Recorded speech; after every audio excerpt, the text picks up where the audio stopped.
우리가 어제 읽었던 고린도서 8장의 내용에서 바울 사도는 우상의 제물에 관한 문제를 다루면서 자신의 자유함이 다른 사람에게 걸림돌이 된다면 그것은 결코 바람직하지 않다 이렇게 말합니다. 우상의 제물에 대한 올바른 지식이 있다 할지라도 그 지식이 사랑을 겸비하지 않게 된다면 그 지식은 유익을 끼치지 못한다 이런 말을 말했습니다. 그래서 만약에 자신이 이 우상의 제물을 먹는 문제로 인해서 다른 사람에게 실족을 하게 한다면 나는 영원히 이것을 먹지 않겠다 이렇게 사도가 말합니다. 사도가 하는 말의 중심은 그리스도인에게 진리를 따라서 얻게 된 이 자유함이 다른 사람에게 걸려 넘어지게 하는 해가 되지 않도록 절제하고 제한하고 오히려 그 자유를 다른 사람의 유익을 위해서 혹은 덕을 세우기 위해서 그 자유를 써야 된다 하는 말을 권면했습니다. 오늘 우리가 있는 이 9장의 내용에서는 사도 자신도 그러한 일에 있어서 항상 본을 보이기 위해서 애를 썼다 하는 사실을 분명히 말해주고 있습니다.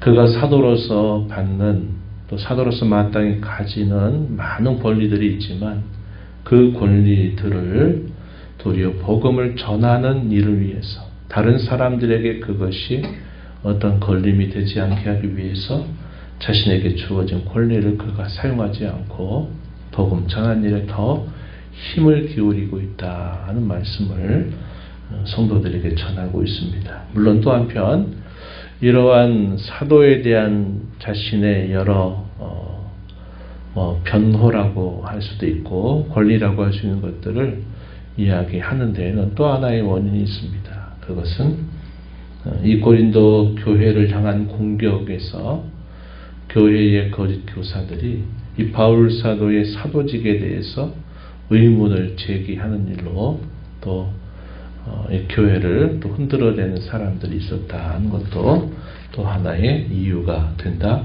하겠습니다.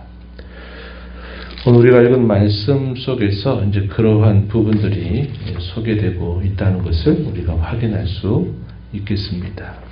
3절 말씀에 보면은 이런 말씀을 했어요. 나를 비판하는 자들에게 변명할 것이 이것이다. 이 말은 바울 사도가 어떻게 해서 사도냐? 그는 예수님의 제자 목록에 들어가는 사람도 아니고 예수님의 제자들이 있던 때에는 그가 아주 유대교에 열심히 했던 그런 박해자가 아니었냐 하면서 그가 사도됐다라고 말하는 것은 우리가 인정할 수 없다 이렇게 말하면서 교회를 흔드는 그런 대적들이 있었다 하는 것도 우리가 중요한 하나의 원인이 된다 하겠습니다. 본문의 내용으로 들어가서 보게 되면 이러한 이유 하나는 자신이 친히 권면한 것처럼 자신도 그런 일에 솔선수범을 하기 위해서 늘 힘쓰고 있다 하는 그런 말 한 가지와 또 하나는 자신의 사도직을 공격함으로써 교회를 흔들어대는 이 대적들에 대해서 자신의 사도됨을 변호하고 그에게 주어진 권리를 말하고 있다 하는 것입니다. 그래서 1절부터 15절 이런 내용에서는 사도적 권리에 대해서 한편으로는 변명하고 또 한편으로는 자신이 삶을 무엇을 위해서 살고 있느냐 하는 자신의 삶의 원칙을 적극적으로 말하는 내용들이 소개가 되고 있습니다. 그리고 사도로서 그가 갖는 본분 또 자신이 사도로서 임하는 그의 자세에 대해서 쭉 말해주는 말씀들이 이제 그 이후에 쭉 소개되고 있습니다. 한번 내용들을 한번 보시면 바울 사도는 이렇게 말합니다. 고린도 교회 성도들이 곧 바울 사도가 사도라고 하는 사실을 증명해 준다 이렇게 표현을 합니다. 9장 2절에 보게 되면 이렇게 말해요. 다른 사람들에게는 내가 사도가 아닐지라도 너희에게는 사도이니 나의 사도됨을 주 안에서 인친 것이 너희라. 이렇게 말합니다.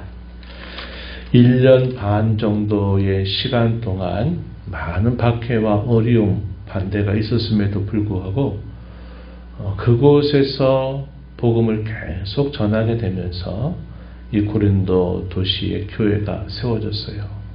곳곳마다 믿는 자들의 무리가 일어난 겁니다.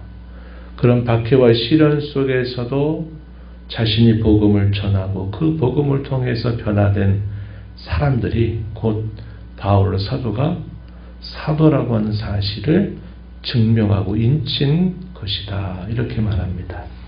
그래서 자신의 사도됨은 마땅한 일이다 하는 사실을 그들에게 확정시킵니다. 그가 사도된 자로서 받는 권리가 뭐냐? 복음을 전하는 자들이 복음으로 말미암아 살리라 하는 말씀대로 자신이 이 복음을 전한 것으로 마땅히 자신도 많은 권리들을 하나님께서 보증하고 있다 하는 사실을 이야기합니다. 그러한 많은 권리들이 있지만 그러한 권리들을 자신은 일부러 사용하기를 절제했다는 겁니다. 그 목적은 무엇이냐? 12절에 가서 보면은 이렇게 말했어요. 12절에 그리스도의 복음에 아무 장애가 없게 하려 함이로다. 이렇게 말합니다. 기독교 신앙이 뭔지를 모르고 다른 많은 다양한 종교들에 젖어 살았던 사람들에게 그들에게 예수님을 전하고 또 복음을 전하면서 행여나 그러한 사람들에게 자신의 사도된 권리를 마땅히 받을 수 있는 권리를 취함으로 말미암아 그 신앙을 갖는데 장애가 되거나 걸림이 되기를 결코 바라지 않았다는 겁니다. 그들이 복음을 듣고 믿고 하는 데 있어서 아무런 장애나 걸림돌이 되지 않게 하기 위해서 내가 사도로서 받은 권리가 분명히 있지만 그 권리를 내가 가급적이면 사용하지 않았다 하는 것을 말해주고 있습니다. 9절 말씀에서 사도는 이것은 율법에서도 이미 하나님이 주신 권리다 하는 사실을 그들에게 말해줍니다. 9절에 보면 모세율법에 곡식을 밟아 떠는 소에게 마음을 씌우지 말라라는 그런 말씀이 있는데 그 말씀은 단지 짐승만을 위해서가 아니라 그것은 곧 이 복음을 위해서 영적인 일을 위해서 수고하는 자들에게 마땅히 그 먹을 것을 공급하는 것은 당연한 일이다 하는 사실을 이야기해 줍니다. 신명기 25장 4절 말씀을 인용해서 이렇게 말하고 있는 거죠. 그러나 우리가 알고 있는 바와 같이 바울 사도는 이 고린도 이곳에서 1년 반을 생활하면서 복음이 무엇인가를 알지 못하는 사람들에게 내가 복음을 전하니 내가 먹고 사는 문제들을 당신들이 다 해결해 달라 이렇게 요구하지 않았다는 겁니다. 그는 1년 반 동안 살면서 그곳에서 천막 깁는 일을 했어요. 우리가 아는 바와 같이 그곳에서 천막 깁는 일을 하면서 자신이 돈을 벌어서 그 돈으로 자신의 필요를 채우고 복음을 위해서 계속 헌신하면서 그곳에서 지냈다는 것을 성경이 말해주고 있습니다. 그런 것들은 결국 그들이 복음을 받는 일에 아무런 걸림돌이 되지 않게 하기 위한 목적이었다. 이 사실을 말해주고 있는 것입니다. 자기가 복음을 전하는 일들은 부득불 자신은 이런 사명을 받은 자로서 마땅히 해야 될 일이고 이 복음을 전하는 것은 자신에게 상이 된다. 그러나 또 한편으로서는 나는 이런 사명을 받은 사람이다. 이렇게 말하면서 내가 복음을 전하지 않는다면 내게 화가 있을 것이다. 이렇게 말하면서 자기가 사도로서 부름을 받으면서 그는 이 복음을 위해서 전적으로 헌신하는 삶을 살았다는 것을 말해줍니다. 복음을 전할 때 아무런 대가를 요구하지 않고 값없이 전하고 이 복음으로 인해서 자신에게 마땅히 주어진 권리를 다 쓰지 않는 것이 자신이 기대하는 상이다. 이렇게 말해줍니다. 18절에 그렇게 말했어요. 그러면서 사도 자신이 어떻게 했느냐? 자신은 모든 사람에게 자유롭다는 겁니다. 그러나 모든 사람에게 자신 스스로가 종이 되기를 바랐다.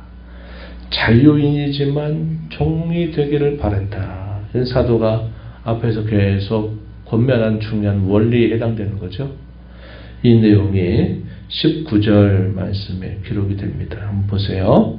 내가 모든 사람에게서 자유로우나 스스로 모든 사람에게 종이 된 것은 더 많은 사람을 얻고자 합니다. 이렇게 말합니다.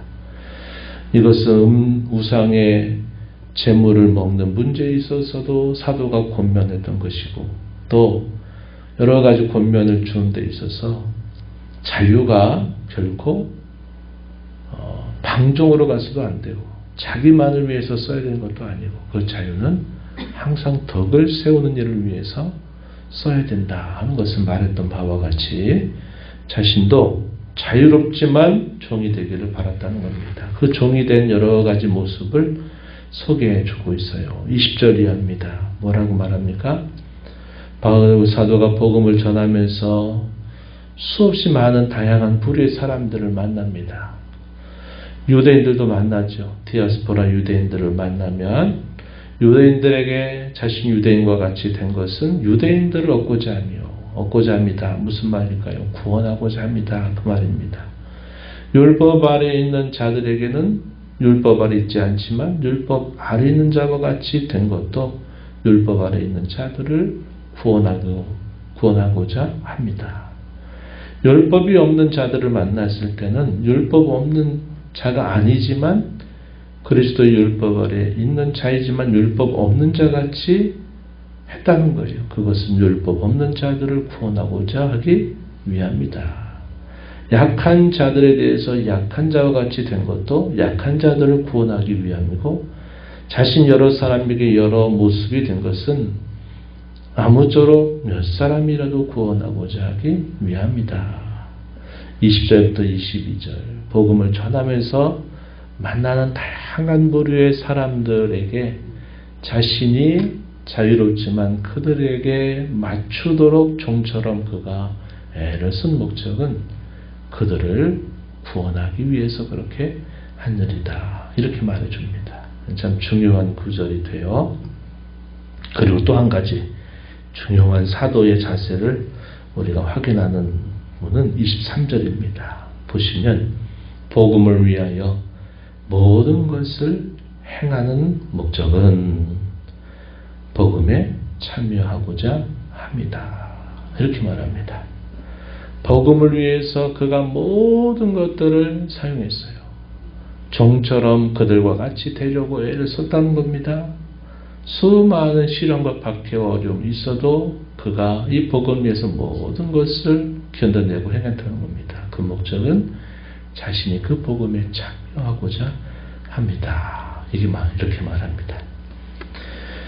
소위 우리가 이렇게 건물을 짓는 데 가서 보면은 건물에 보조 장치들이 있는 것을 보죠. 우리가 건물을 지어갈 때 소위 일본 말로 아시바라고 합니다. 아시바.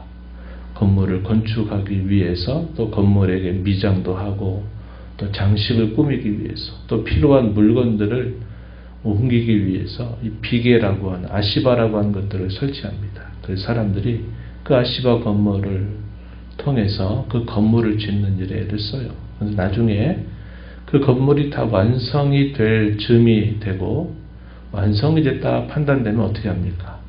그 건물의 보조장치로 만들었던 아시바들을 싹 철거합니다. 그걸 우리말로는 비계라고 불러요. 비계. 이걸 치우지 않으면 건물이 완성되지 않아요. 그런데 건물을 짓기 위해서는 이것이 반드시 필요합니다. 그래서 그래요. 사도가 복음을 위해서 자신이 모든 것을 행한다고 말합니다. 그러나 그 행하는 일이 그 행한 일을 통해서 그 자신이 기대하는 그 목적은 자신이 그 복음을 위해서 행한 것처럼 자신도 그 복음의 은혜에 복음의 복에 자신도 참여하고자 한다는 겁니다. 이게 무슨 말이냐면 바로 그런 뜻이죠. 많은 사람들이 교회라고 하는 울타리 하나에 속해서 자신이 이것도 하고 저것도 하고 애를 많이 써요. 그래서 그 일이 때로는 필요한 일들이 되고 중요한 일이 될 수 있어요. 그런데 나중에 보니까 결국 그 교회를 통해서 하나님이 약속하신 복을 누리지 못해요. 나중에 보니까 이제는 교회당에 출석 안 한다고 그렇게 말해요. 옛날에는 내가 집사도 하고 장로도 하고 내가 믿음 생활 잘했다는 거예요. 근데 나중에 가서 보니까 지금은 안 한다는 거예요. 그런 사람이 너무나 많다는 겁니다. 뭔가 필요해 보여서 중요한 일을 한 것 같은데 나중에 보니까 거기에 참된 복에 참여하지 못한 사람이 너무 많아요. 특히 우리 한국 사회는 가난한 신자들이라고 부르죠. 가난한 신자들. 교회당에 출석하지 않은 신자들이 엄청 많답니다. 코로나 한 3년 세월을 보내면서 훨씬 더 많아졌대요. 또 교회가 사회 가운데 끼쳤던 부정적인 영향들도 한 몫을 했습니다. 그래서 이 교회에 대한 기독교 신앙에 대해서 상당한 반감을 갖고 있는 것이 오늘날의 모습이에요. 우리가 이런 걸 보면서 우리 자신도 항상 이런 면들을 조심해야 됩니다. 복음 위해서 애를 썼다고 말하는데 나중에 보니까 복음에 참여하지 않아요. 사도는 이것을 내가 늘 조심한다고 말하는 거예요. 그래서 그가 뭐라고 말합니까? 경기장에서 운동하는 사람들, 또 이런 또 뭔가 전쟁을 하는데 그 전쟁에서 승리하기 위해서 군사들이 어떻게 절제하고 훈련하는지, 또 운동장에서 다름질하는 운동 선수가 상을 얻기 위해서 어떤 노력을 하는지를 하나의 비유로 삼아서 그가 하고자 하는 말, 마지막 절 한번 보세요. 이렇게 말합니다. 내가 내 몸을 쳐 복종하게 함은 내가 남에게 전파한 후에 자신이 놀려 버림을 당할까 두려워함이로다. 이렇게 말합니다. 끊임없이 자신을 쳐서 복종하게 한대요. 사도가 뭐가 필요하겠다고 이렇게 하겠습니까? 그런데 그렇게 하는 이유는 내가 다른 사람에게 전파한 도구로 많이 자신의 인생을 살아왔어도 행여나 자신이 거기로부터 버림당할까 항상 두려워하는 마음을 가지고 산다고 이야기하는 겁니다. 우리가 이것들을 잘 마음에 간직하고 살아야 됩니다. 복음의 복에 참여하지 못하고 끝까지 완주해서 끝에까지 가서 그 복음의 약속의 복을 받지 못하고 마지막에 다 거기서 다 떨어져 버리고 다 낙오하고 이런 일이 되지 않도록 우리가 애를 써야 한다는 것이죠. 이런 자세를 가지고 사도는 지금도 그렇게 살기를 노력하고 애쓰고 있다. 이렇게 말하고 있는 것입니다. 오늘 우리가 이 말씀을 통해서 복음을 위해서 우리가 제안할 수 있는 것들, 복음의 전파를 위해서, 하나님의 나라를 위해서 우리가 절제하고 훈련해야 될 것들, 이런 것들을 우리가 늘 생각할 수 있어야 한다는 겁니다.